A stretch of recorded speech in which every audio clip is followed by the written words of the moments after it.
Queridos, eu quero que você imagine essa cena. Imagine como se fosse um filme, tá certo?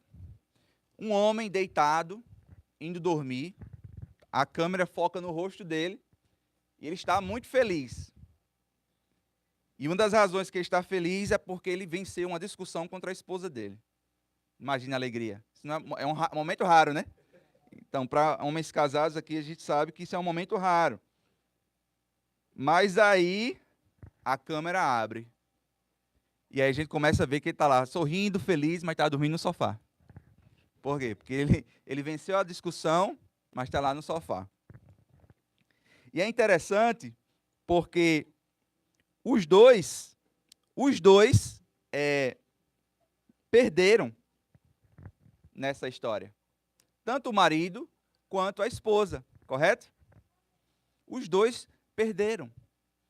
A esposa perdeu por quê? Perdeu a discussão, mas mandou ele embora. O marido perdeu porque ele ganhou a discussão, mas perdeu o relacionamento. Nessa carta de Paulo aos irmãos das igrejas de Gálatas, a gente vê que existem dois grupos, dois tipos de pessoas que Paulo está escrevendo. Os irmãos novos convertidos, que vieram, né, de outras religiões, os gentios, e alguns irmãos que vieram como judeus, só que eles estavam querendo que esses irmãos gentios se tornassem como judeus para ser cristão. Fizessem as mesmas coisas, circuncisão, o sábado, todos os procedimentos que os judeus faziam. E esses irmãos nós chamamos de os judaizantes. Eles queriam forçar um estilo de vida para esses novos convertidos. E Paulo escreve para eles aqui, dizendo que não é assim que se deve conviver com o Evangelho. Não é assim que se deve entender o Evangelho. Aqui no capítulo 3 de Gálatas, Paulo fala assim, 3:11, é evidente que pela lei ninguém é justificado diante de Deus. Não tem como ser justificado diante de Deus pela lei. Então, quando nós estamos diante da lei, nós estamos perdendo a luta nesse sentido. Porque a lei, ela serve para nos mostrar que nós não conseguimos. A lei, ela serve para nos mostrar que o alvo é alto demais para a gente. Então, o que é que a gente vai fazer diante disso? Você e eu, que nós somos imagem e semelhança de Deus, mas nós já nascemos diante do pecado. Nós não temos como alcançar a lei. O que é que você faz? Você vai tentar com seu esforço próprio? Irmãos, o convite que eu tenho a fazer hoje para você é você não fazer nada. Porque não tem a ver com o que você faz. Você pode perguntar o que é que eu tenho que dar para ser aceito diante de Deus. O que é que eu tenho que entregar? Qual o sacrifício que eu tenho que entregar? Todas as religiões do mundo hoje querem que você entregue uma forma de sacrifício, que você pague algum certo tipo de preço. E o Evangelho vem para você e para mim e diz nada, você só recebe. Você precisa receber. A sua parte e a minha parte diante de Deus é que nós recebemos da graça de Deus. Essa é a boa notícia do Evangelho. O problema é que, mesmo sabendo disso, nós lutamos. Nós queremos nos provar. Nós queremos fazer por merecer diante de Deus, não é verdade? E nós lutamos também contra alguns pecados na nossa vida. E isso mostra uma realidade de que nós ainda não estamos diante do Senhor com nossos corpos glorificados, não estamos numa vida sem pecado. É a famosa frase já e ainda não. Nós já fazemos parte do reino e ainda não o experimentamos completamente. Então, Paulo está escrevendo essa carta a esses irmãos nas igrejas da Galácia. Ele está escrevendo sobre essa boa notícia do Evangelho. O que é o Evangelho? O Evangelho é liberdade para os judeus e gentios. Os judeus não precisam mais cumprir as leis cerimoniais. Os judeus não precisam mais cumprir todo aquele ritual.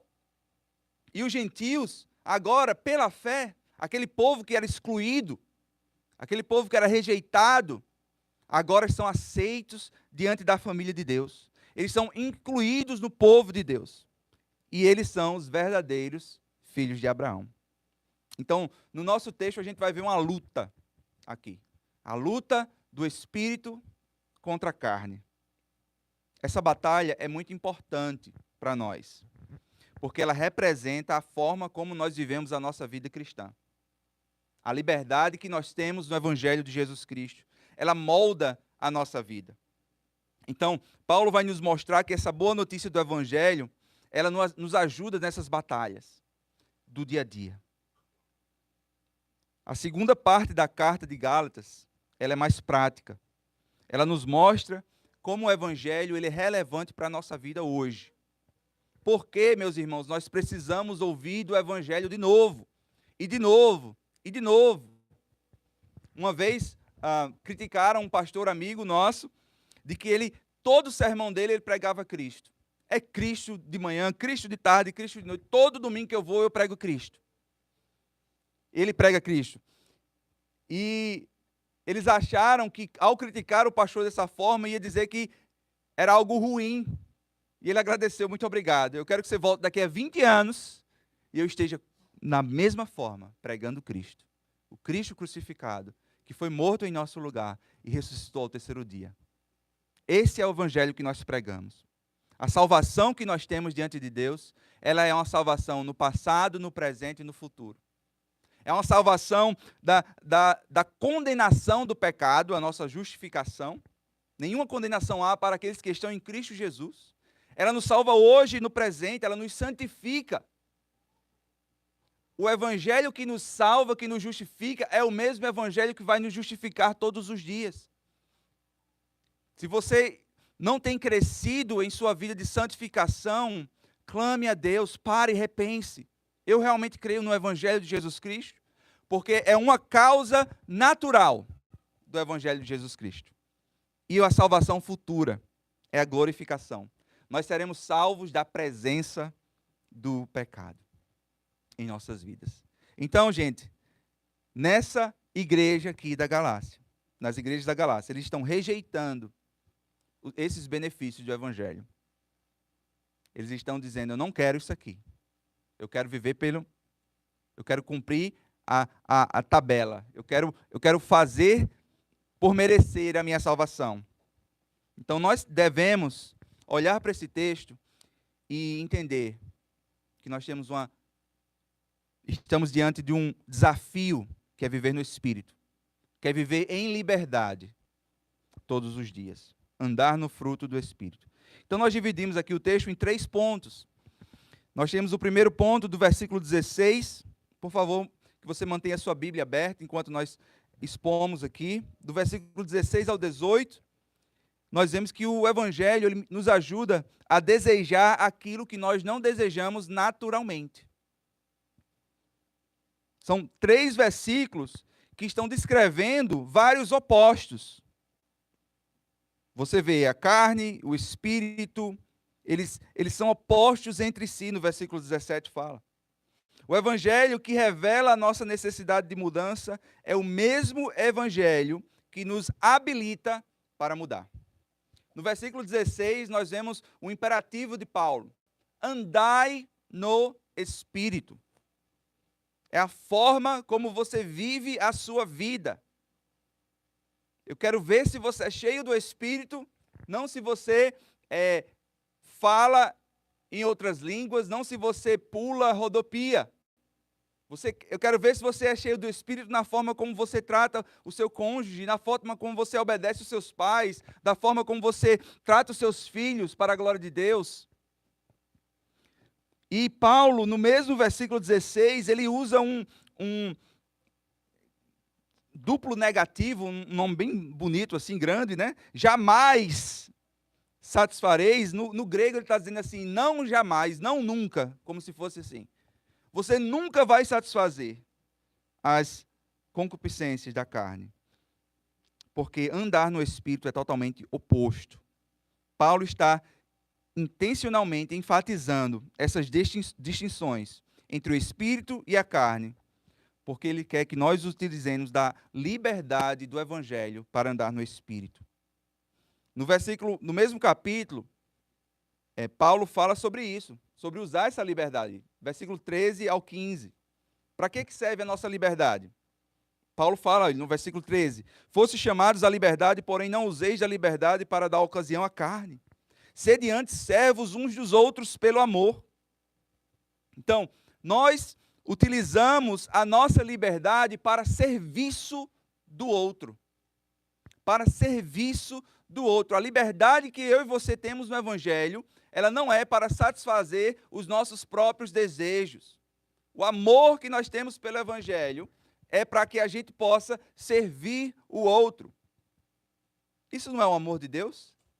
Isso não faz sentido com o que vemos sobre quem é Cristo, o que Ele fez por nós? Porque Deus amou o mundo de tal maneira que deu o seu único Filho, para que todo aquele que nele crê não pereça, mas tenha vida eterna. E Deus amou, Ele fez o quê? Ele deu.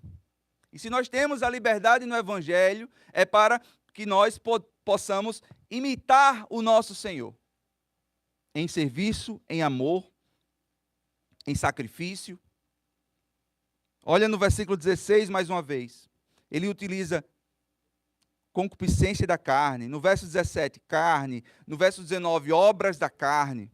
A gente vê claramente que existem formas que Paulo está utilizando do que significa carne e traz a oposição ao Espírito.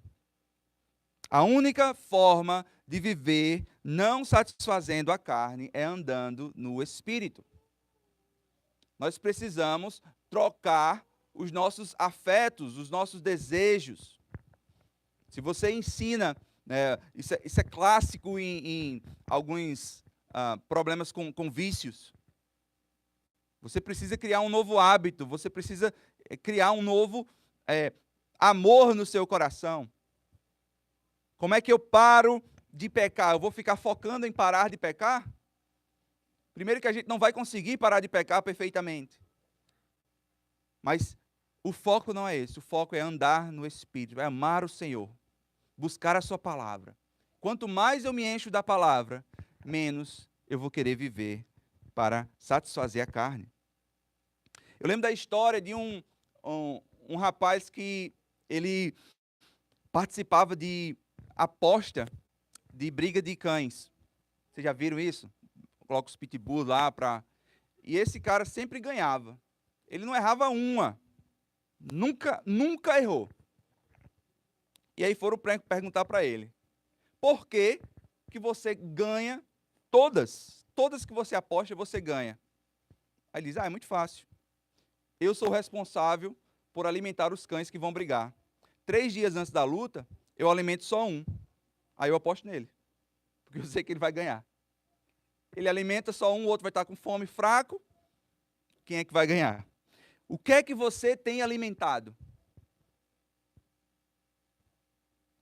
O que é que você tem alimentado? Qual é a maior parte do seu tempo? Como você tem investido o seu tempo? A palavra de Deus tem prioridade na sua vida? Buscar o Senhor tem sido prioridade na sua vida? A lei de Deus é um deleite para você? Ou o dia do domingo, o dia do Senhor, é um dia que você tem que vir, porque aí eu estou resolvido com Deus e aí eu posso viver da forma como eu quero? É igual a famosa frase: eu malho para comer. Já viu essa frase? Eu vou para a academia, eu treino para comer, porque aí eu posso comer o que eu quiser. É assim que você leva a sua vida cristã? Eu vou para um grupo familiar, ou eu treino, ou eu venho para o culto, porque eu posso viver da forma que eu quiser depois que eu sair daqui. Deus não nos chama para isso, queridos. E olha como o Salmo 19 fala o que é a lei do Senhor. Salmo 19, versículo 7 fala: a lei do Senhor é perfeita. Ela restaura a alma. O testemunho do Senhor é fiel e dá sabedoria aos simples. Versículo 10. São mais desejáveis do que ouro, mais do que muito ouro depurado, e são muito mais doces do que o mel e o destilado dos favos. A lei do Senhor é boa. A vontade de Deus para você, ela é boa. Você pode não entender, muitas vezes. Você pode não compreender completamente. O que Romanos 8 fala, que todas as coisas cooperam para o bem daqueles que amam a Deus. Você pode dizer isso com um coração sincero, no meio da dificuldade, no meio da tribulação, dizer: Senhor, eu sei que eu estou passando por isso, mas todas as coisas cooperam para o bem. Então eu vou confiar na tua mão. Eu vou confiar na tua provisão. Eu vou confiar na tua graça. Você pode dizer isso com certeza? É difícil, mas aqueles que estão em Cristo, aqueles que estão no Evangelho, estão seguros, porque não foram as suas obras que os salvaram, foi o Cristo de Deus. Então, como essa lei boa, agradável, pode nos salvar? Se eu pergunto para você hoje, escola bíblica, você pode ser salvo por praticar a lei? Alguém pode ser salvo por praticar a lei? A resposta clássica é não. Alguns vão responder Jesus porque não viram a pergunta. Então a resposta de escola bíblica é Jesus, né? Todo mundo responde isso. Mas você pode ser salvo por praticar a lei? Pelas escrituras, não. Mas eu quero trazer uma proposta. Sim, pode ser salvo se praticar a lei perfeitamente, sem nenhum pecado, sem nenhum erro, toda a sua vida. Você pode ser salvo. A pergunta seguinte é: isso é possível para alguém hoje? Não. Claramente. Ninguém consegue.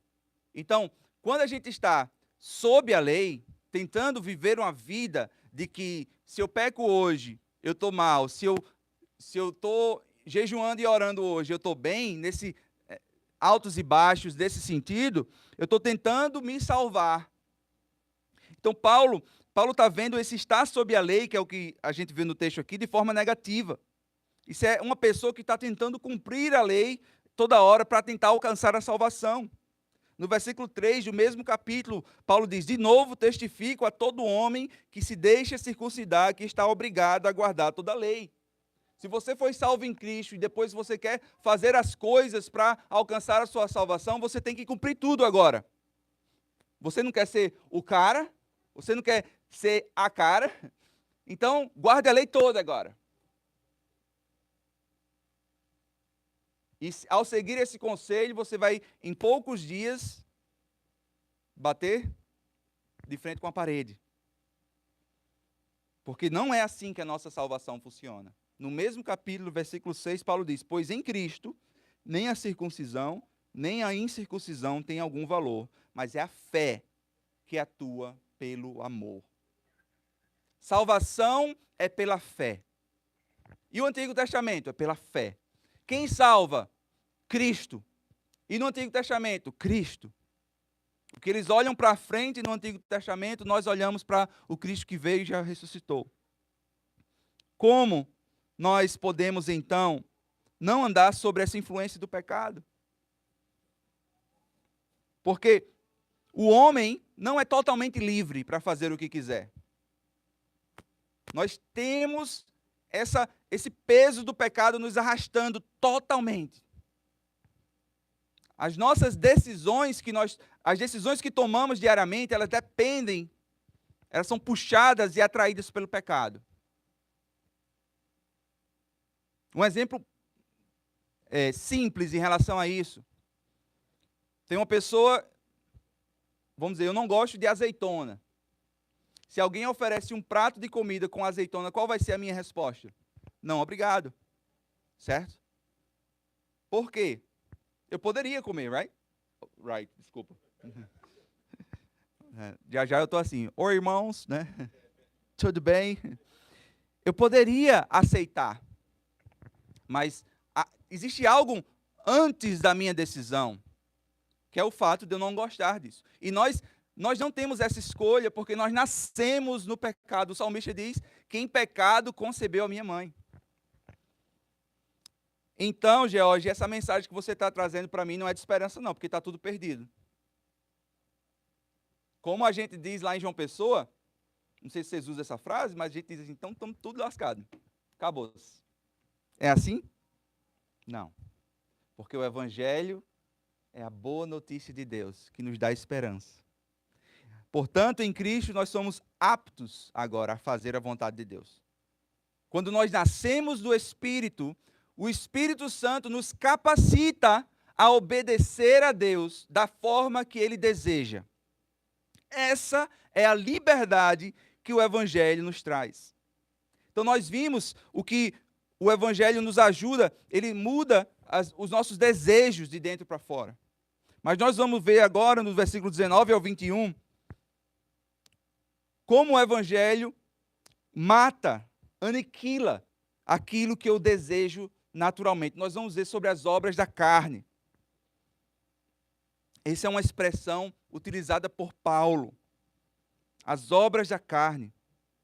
E existe uma lista grande aqui de pecados, não é verdade? Talvez você olhe para você e diga, não, eu não sou isso. Eu não sou isso. Esse aqui é, talvez. Mas esse aqui eu não sou. E você começa a se ranquear aí. Aí se você mora com seus pais e tem irmãos, você consegue dizer os pecados dos seus irmãos tudo ali, né? Você tenta fazer a lista. Ou esposo, esposa. Mas eu quero que você traga essa mensagem para você essa manhã. Isso aqui destaca não tão somente a doutrina da depravação total. Que todo o nosso ser se tornou caído. No versículo 19, nós vemos 3 pecados relacionados à sexualidade: prostituição, impureza, lascívia. Prostituição vem do grego porneia, que vocês já conseguem entender com o que ela aparece, né? Pornografia. 2 pecados relacionados à religião: idolatria, feitiçaria. E a palavra de feitiçaria é interessante, que do grego é farmaqueia, né? E parece que vem da mesma raiz da palavra farmácia. Eu não estou dizendo que todo farmacêutico é feiticeiro não, tá, gente? Mas aquele que manipula as drogas, né? Traz sensações, olha aí. Mas não é Vocês entenderam. 8 pecados relacionados a relacionamentos agora. Relacionamentos. Inimizades. Porfias. Sabe o que é porfia? Porfia é um tipo de briga, quando a pessoa é teimosa. Teimosa, que insiste, que quer porque quer ganhar a discussão. Ninguém conhece ninguém assim, né? Graças a Deus. Ciúmes, iras, discórdias, dissensões. Pastor, já viu dissensões no meio de ministério? Disputas para querer o lugar, para querer o holofote, para querer o governo, o domínio. Quantas questões em meio corporativos você já enfrenta, pessoas querendo ganhar o lugar, estão dispostas a fazer qualquer coisa para chegar nesse lugar de controle, de governo, de domínio. E, infelizmente, dentro da igreja, um lugar onde a nossa forma de viver deve ser, a partir do evangelho, também dos relacionamentos. Isso acontece muitas vezes. Sabe qual é a solução para isso? Dissensões? É o evangelho. O evangelho desfaz, dissipa tudo isso.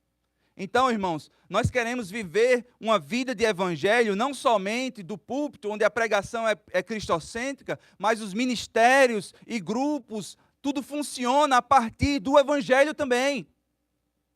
Nós queremos viver onde os líderes são servos, os líderes estão submissos à autoridade de Deus e não trabalhando para o seu próprio nome. Facções. Eu estou aqui com o Sami. Não, eu estou aqui com o William. Eu estou aqui com o Ítalo. Eu estou aqui com fulano.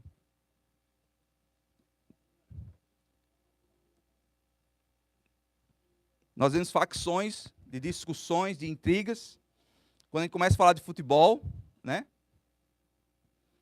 E tem aqueles outros que são lá liderados lá pelos inimigos de Deus, né, os corintianos, que são complicados. Orem por eles. Flamenguista também. Sou São Paulino, então, glória a Deus. Tiveram alguns já que já fecharam a Bíblia aí, já não vão ouvir mais. Inveja. Inveja. Você consegue se alegrar pela alegria do outro? Sabia que Paulo faz isso? Filipenses capítulo 4. Os irmãos de Filipenses começam a ofertar na vida de Paulo. Paulo diz, eu sei viver tanto em abundância quanto em escassez. Tudo posso naquele que me fortalece. Só que Paulo diz, irmãos, eu me alegro com a recompensa que vocês vão receber porque vocês estão ofertando no nosso ministério. Ele já se alegra com o que Deus vai fazer com eles, porque eles estão investindo do ministério. Você consegue se alegrar pelo seu irmão?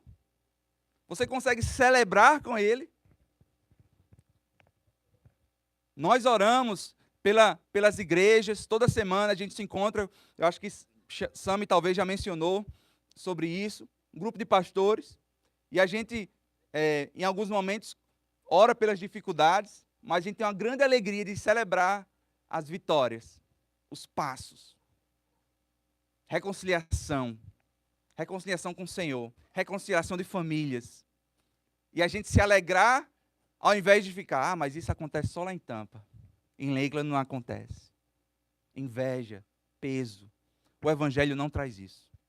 O Evangelho celebra, porque o que está acontecendo em Tampa é a mesma igreja do Senhor Jesus Cristo que está em Lakeland, que está no Brasil, que está em qualquer lugar. São irmãos em Cristo. Então, nós vemos todos esses pecados. Tem mais 2 pecados relacionados a autogoverno, bebedices. Na versão Almeida tem dizendo glutonarias. Na versão NVI tem dizendo orgias. Não sei se vocês já perceberam isso. Mas porque uma glutonaria com orgia são bem diferentes, né? Mas aconteciam naquela época festas onde eles tinham muita comida de vários dias e onde relações sexuais eram livremente, orgias. Então eles relacionavam as duas coisas. E tem tudo a ver com a falta de autogoverno, de autocontrole. E Paulo está dizendo, tudo isso é errado e não agrada ao Senhor.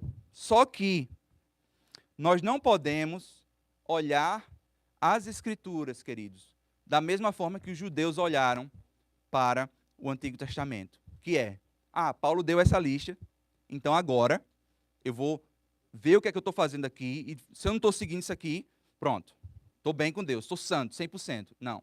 Paulo deixa aberto, olha o versículo 21. E coisas semelhantes a estas. A lista não está finalizada. A lista não acaba aqui. Nós não devemos olhar para essa lista de forma legalista. Nós devemos olhar para aquilo que agrada a Deus e aquilo que não agrada a Deus. São pecados horríveis que estão escritos aqui, mas Cristo, quando você vê o Sermão do Monte, Cristo, ele não trata da lei de uma forma legalista. Ele trata do coração da lei. Queridos, se você não adulterou, você marca lá que você é santo? Não. Você olha para o seu coração. Porque Cristo faz? Se você olha para uma outra pessoa com desejo, você adulterou no seu coração. O pecado está no nosso coração, queridos. Então, já fui professor por muitos anos, de escola regular também, e eu vi aquela criancinha linda, cheirosa, que chegava com a xuxinha linda, o caderninho, aqueles adesivos lá da página da frente, que ninguém podia nem tocar o ano todo lá, ninguém tirava um adesivo, coisa mais linda. Você perguntava, ela levantava a mão de primeira. E lá atrás, o menino que só não esqueceu a cabeça em casa porque veio arrastado no pescoço. Todo bagunçado e briga e não sei o quê. Você vê o perfil. Aí você olha para essa menina aqui e diz, não, essa aqui é uma princesa. Não precisa de nada. Aquele menino lá precisa de oração, salvação. Sabe o que o Evangelho faz? O Evangelho nivela. O Evangelho coloca a gente na mesma... Porque essa menininha aqui, que é linda, cheirosa, maravilhosa, ela pode estar fazendo isso por orgulho, buscando a aprovação dos outros, querendo se mostrar melhor do que os outros. Então, queridos, quando a gente fala do Evangelho, o Evangelho vai lá dentro do nosso coração, lá no nosso íntimo. E ele desfaz as amarras do pecado. Por isso, quando eu prego aqui para vocês, eu prego para mim, eu quero trazer essa reflexão. Olhe para o seu coração. Não olhe só para as formas com que os outros te veem. Porque Paulo fala coisas semelhantes a essa. Aí Paulo traz uma frase mais pesada ainda, no versículo 21. Aqueles que praticam não herdarão o reino de Deus. Não herdarão. Se você vive em pecado, se você vive praticando as obras da carne, isso é um sinal de que você não é filho de Deus. De que você não foi adotado à família de Deus. Por quê? Por quê, George? Porque que a Bíblia fala também que aonde abundou o pecado, superabundou a graça. Você está pregando errado aí. A graça, o Evangelho é graça. Isso é muito julgamento. Não é assim que muitos falam hoje? O politicamente correto nos ensina. Queridos, se você foi alcançado pelo Evangelho, as coisas do mundo, as obras da carne, elas não fazem mais parte de você. Isso não quer dizer que o pecado como um acidente não exista. Claro que existe. O pecado se torna agora um acidente, mas não o nosso deleite. O deleite nosso está em satisfazer as obras do Espírito, satisfazer o Senhor, viver para a sua glória. Então aquilo que eu desejava por causa do pecado não mais existe na minha vida. Nós nos tornamos uma outra pessoa. Claro que aonde abundou o pecado, superabundou a graça. É óbvio. Não existe pecado no mundo que não possa ser superado pela graça de Cristo. Não existe pecado forte o suficiente para parar o alcance da graça irresistível do nosso Senhor. Só que a graça que nos alcança, ela nos muda. Ela nos dá uma nova vida nele. E nós não ficamos da mesma forma. Querido, nós fomos chamados a viver uma vida de santidade diante de Deus. Santidade, compromisso com o Senhor. A minha aliança com você, meu irmão, é porque nós estamos em Cristo. E agora, eu e você, nós vamos caminhar um caminho de santidade. E se eu ver você saindo e se desviando desse caminho, eu vou te puxar para esse caminho e dizer, meu irmão, o Evangelho não é isso. É por isso que nós precisamos do Evangelho todos os dias, todos os domingos, sendo pregado, sendo repetido, para lembrar quem você pertence. Você pertence a Cristo. Você é dele. E agora as coisas do passado, as obras da carne não te pertencem mais. É diferente, queridos. Eu dei esse exemplo lá na igreja, outra vez, a história do marido com a esposa. Às vezes eu falo assim do marido com a esposa, é eu e minha esposa, mas é só para não dar na cara, né? Às vezes falar mal da esposa aí não dá bem para mim. Mas assim, o marido e a esposa, ela faz assim, amor, vamos tomar um sorvete? Aí ele diz, não, amor, eu não quero tomar sorvete não, mas eu pego para você. Ela fez, não. Como assim não? Não, eu queria tomar se você fosse tomar junto. Aí ele para, olha. Ela fez, tá bom, então eu vou pegar. Ele fez, não, agora eu não quero mais. Como assim agora eu não quero mais? Alguns homens rindo, né? Sabe a tensão que eu passei? Mas nem foi com eu e Rebeca, mas...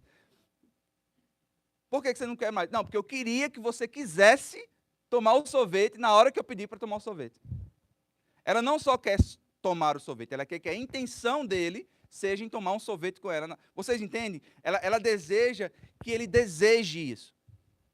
Não é sobre o sorvete, é sobre querer.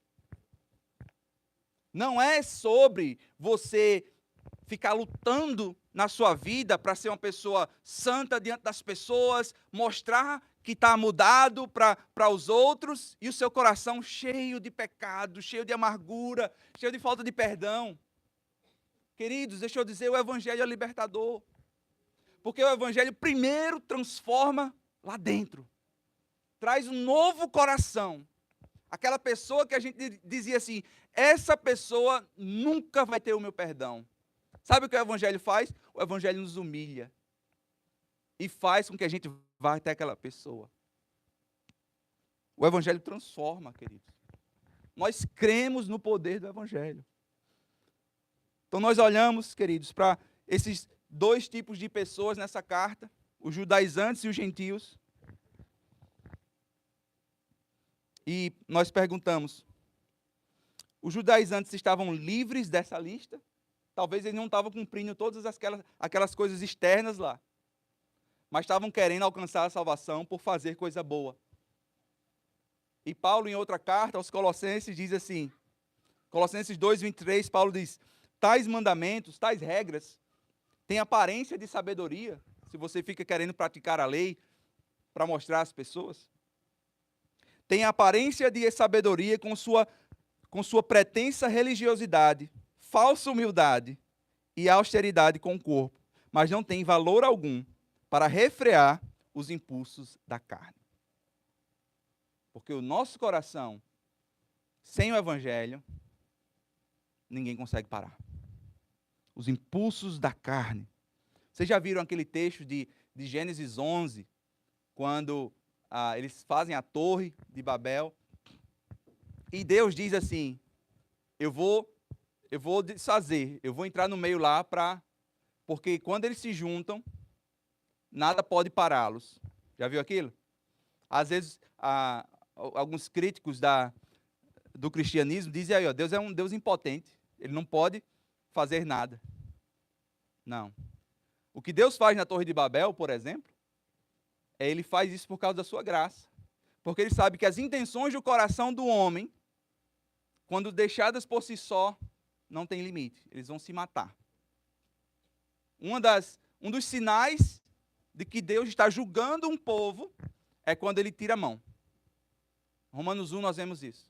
Ele os deixou às suas paixões. Então, querido, se você está sendo corrigido por Deus, se está doendo, se está sendo difícil em relação a isso, se está sendo trabalhado no seu caráter, levante as mãos para cima e agradeça, porque o Senhor está tratando você. O Senhor está ajustando você para a sua glória. Ele não esqueceu de você. Uma santidade forçada, uma santidade humana, ela não é uma santidade bíblica. Então uma vez que ninguém pode cumprir o que a lei requer, a lei se torna aquilo que o condena. Aquela mesma lei que você está tentando se salvar, o engraçado é isso, o judaizante aqui está tentando se salvar em fazer coisas boas.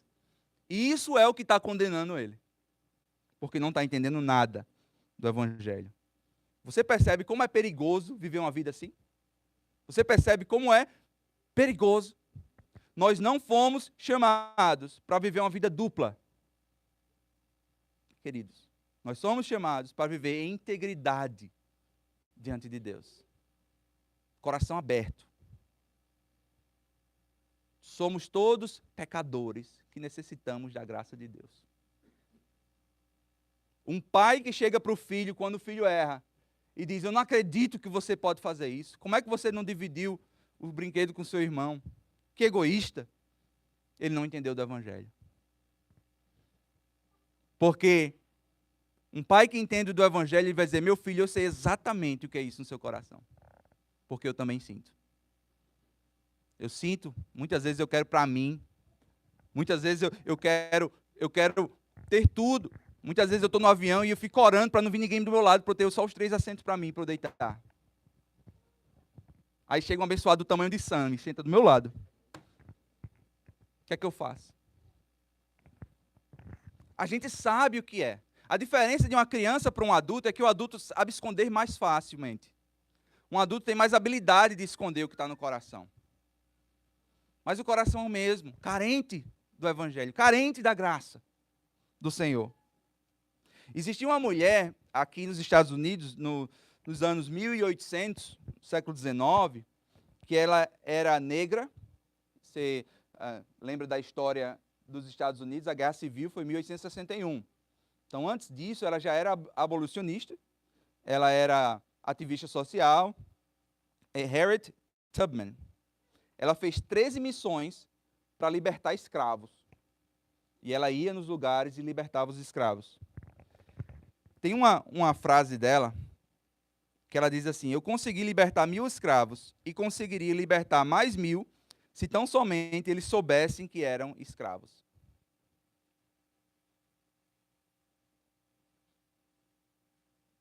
Eles estavam vivendo em escravidão e não queriam sair de lá, porque eles não sabiam que eram escravos.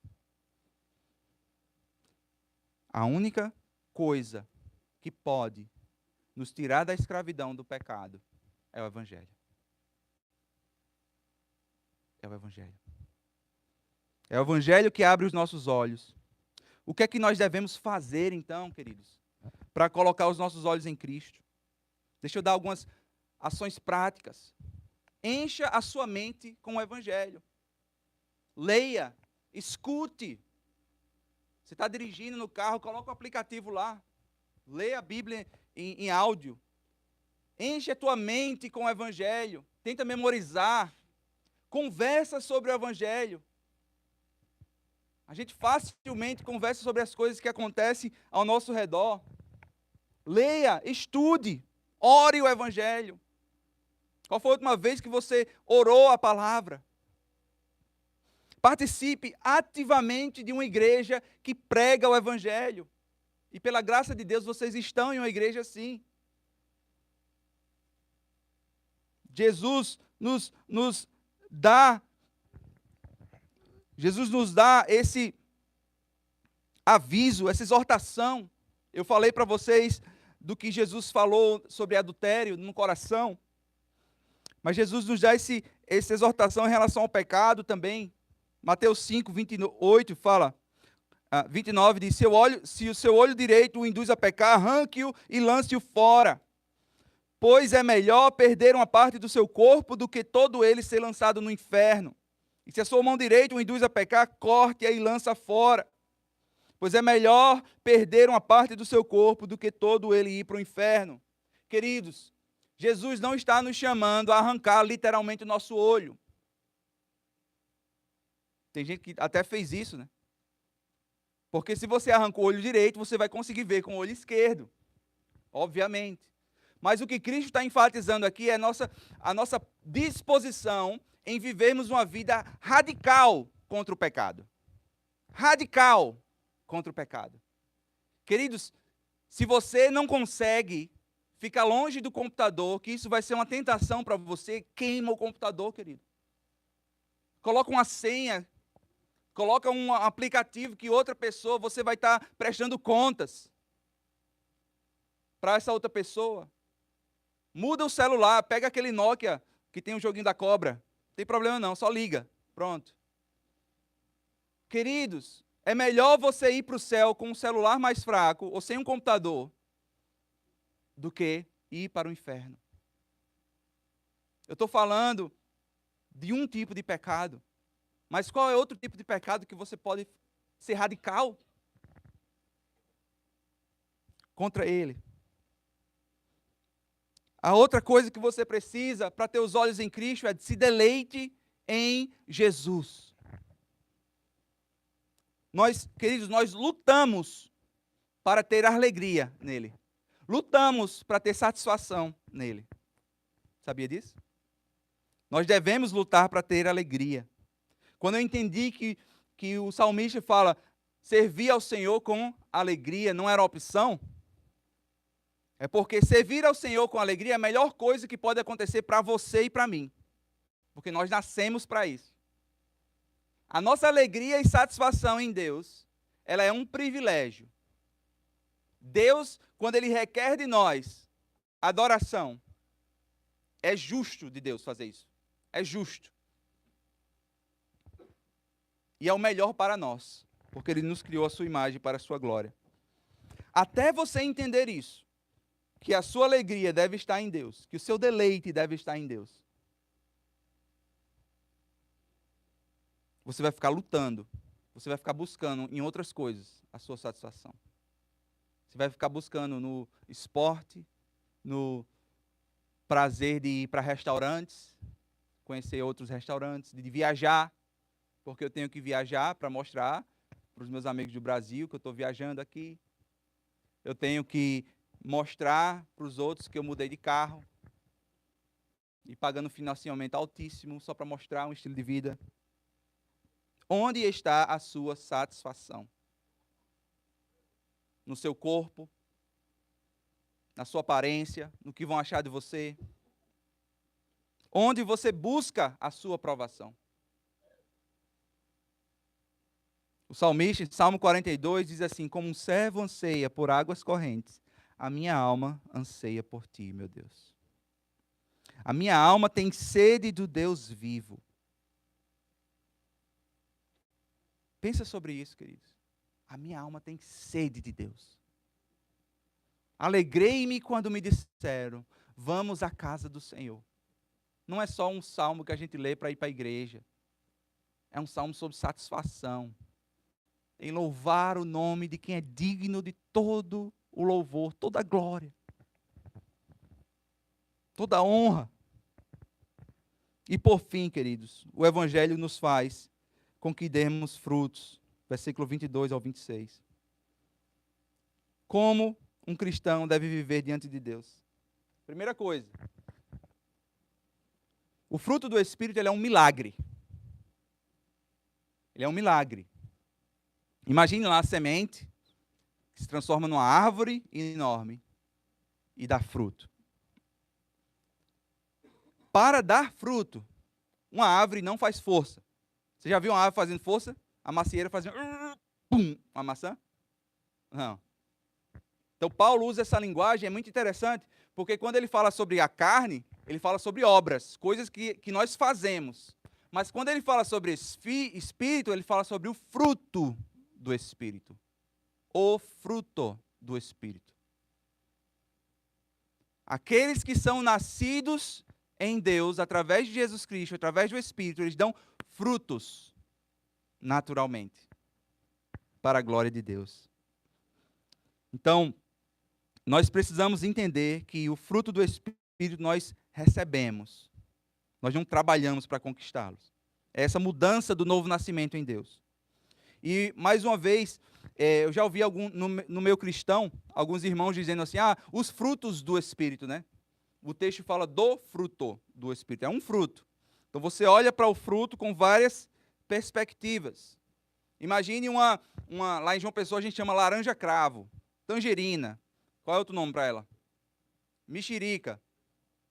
Merga o quê? Mega, é um nome bem diferente, conhecia não. Mas imagine isso. Essa laranja cravo com várias partes. E isso é o fruto do Espírito. Então, o primeiro fruto do Espírito, nós vamos ver no versículo 22, o amor. O amor que é algo transcendente. O amor que é algo que é além de nós. Depois, a alegria. Alegria, nós podemos dizer que a alegria é um amor que regozija.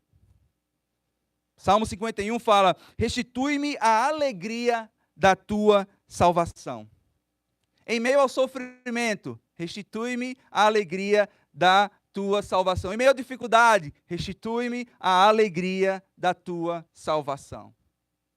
Mais uma vez, nós lutamos por alegria, porque é uma alegria que expressa a nossa satisfação em Deus. Aí o versículo continua, paz, longanimidade. Longanimidade é um amor que sofre, benignidade, bondade, fidelidade.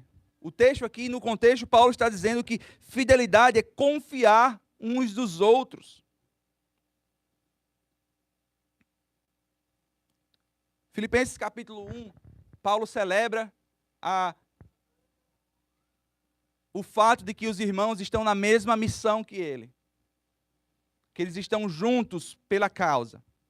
E é engraçado porque a palavra lá utilizada é koinonia, que a gente entende como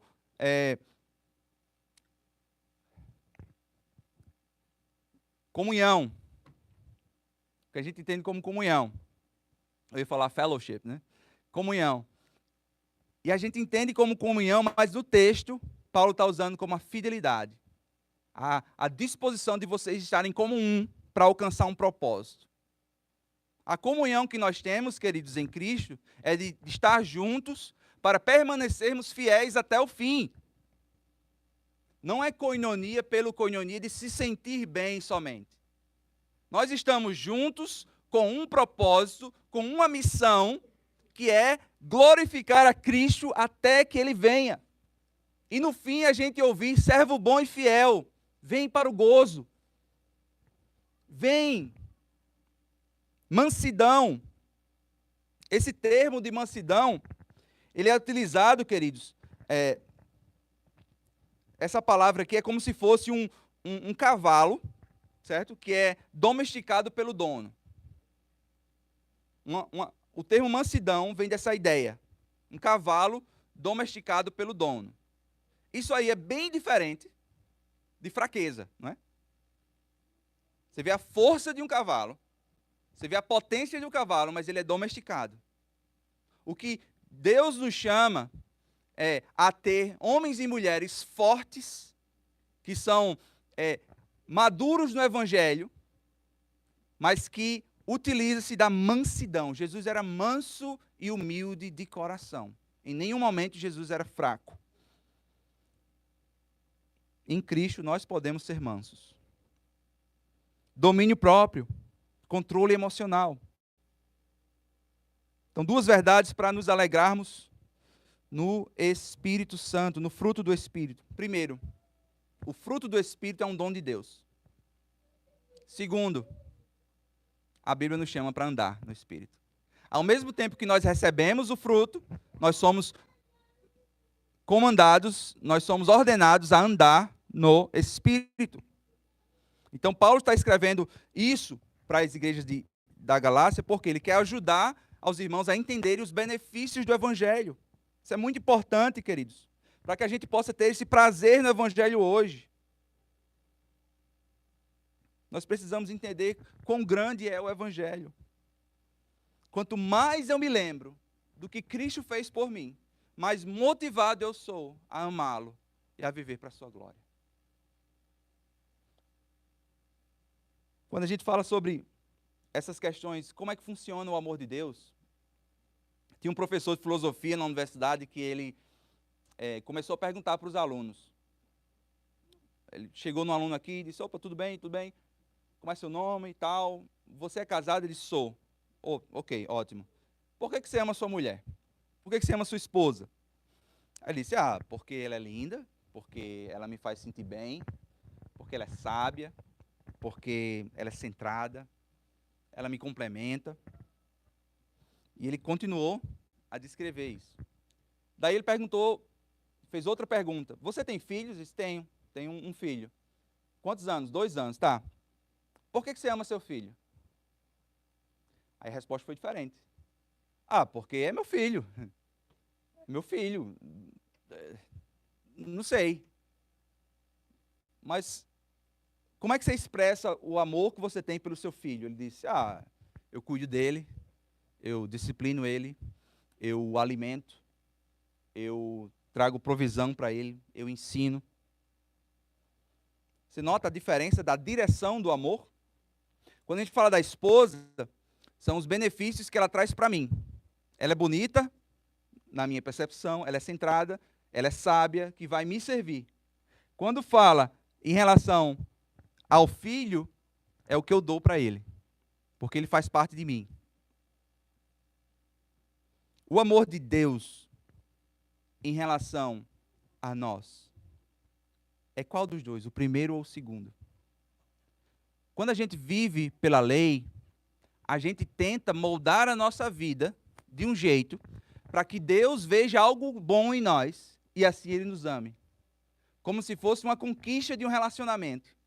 Eu tenho que me arrumar, eu tenho que estar bem, porque assim eu vou ser aceito diante dEle. Mas por que Deus te amou? É tão lindo ver isso no Antigo Testamento. Deuteronômio 7 fala. Deus olha para a nação de Israel, uma nação idólatra, uma nação complicada. Deuteronômio 7 fala assim: não nos teve o Senhor afeição, nem vos escolheu, porque fosses mais numerosos do que qualquer povo, pois eres o menor de todos os povos. Mas porque o Senhor vos amava e para guardar o juramento que fizera a vossos pais, o Senhor vos tirou com mão poderosa e vos resgatou da casa da servidão, do poder de Faraó, rei do Egito. Sabe por que Deus te amou? Porque Ele decidiu te amar. Não tinha nada em você de mérito que fosse suficiente para merecer o amor de Deus na sua vida. Nada. Então deixa eu dizer uma coisa, para de fingir. Para de tentar colocar uma capa para que Deus olhe para mim e diga: ah, agora você é digno. Ele já te amou em Cristo. A única pessoa que era perfeitamente digna, que tinha tudo perfeito, sabe o que ele fez? Ele cravou no madeiro e colocou a punição que eu e você merecia, para que agora nós olhamos para Cristo e dizemos: Cristo, Deus, estou aqui, e Ele nos aceita. Nós somos aceitos em Deus, não pelo que nós fazemos, mas pelo que Cristo fez. Queridos, isso é libertador. Nós precisamos lembrar disso. Nós andamos no Espírito, não é para aparecer bonzão diante de Deus. Nós andamos no Espírito porque Ele nos amou. Ele nos comprou. O Cristo perfeito de Deus se sacrificou por nós, por mim, por você. E nós hoje temos acesso. Olha o que diz o versículo 24. Porque os que estão em Cristo crucificaram a carne com suas paixões e concupiscências. Queridos, nós não fazemos isso porque nós somos obrigados. Nós fazemos isso porque nós temos outra natureza. E agora em Cristo, nós vamos caminhar e seguir os passos do nosso Salvador nesse mundo. Quanto mais alegria, quanto mais a nossa alegria e satisfação estiver no Evangelho, mais nós seremos dominados pelo Espírito de Deus. Em 1 Coríntios, Paulo fala que o amor de Cristo nos controla, nos domina. Não se esforce, meu irmão, para pular da cruz. Não se esforce para querer uma vida de satisfação e tranquilidade nesse mundo. Nós não pertencemos aqui. Nós estamos em guerra. E Paulo finaliza com mais uma aplicação. Se nós vivemos no Espírito, andemos também no Espírito. Sabe qual é a evidência disso na sua vida? A unidade. Quando estamos em unidade, é porque nós estamos andando no Espírito. Se, assim como a Torre de Babel, ninguém poderia parar, como Deus fala, ninguém pode parar o que eles desejam, por causa do nível de pecado que eles estavam se envolvendo. Deixa eu dizer também, do outro lado, quando a igreja está andando no Espírito, caminhando em unidade, sabe o que Cristo fala? As portas do inferno não prevalecerão contra ela. Nós caminhamos no Espírito, somos guiados pelo Espírito no poder do Evangelho.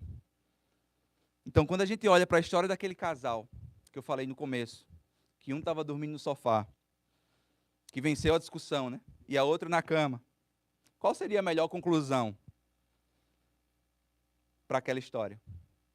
De acordo com o que a gente viu, os dois têm que perder individualmente, para que os dois ganhem como casal.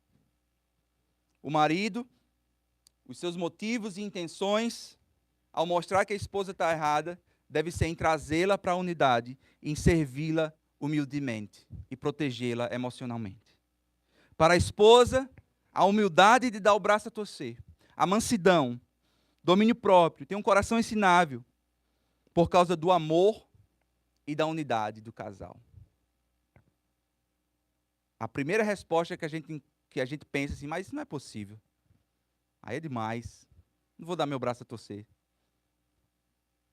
Quando estamos no Evangelho, andando pelo Espírito, nós vemos que isso é uma implicação de se andar no Espírito. E sabe por que nós fazemos isso? Não é porque somos cristãos e temos que fazer. É porque nós andamos na liberdade do Evangelho. O Evangelho nos traz liberdade. Amém, queridos?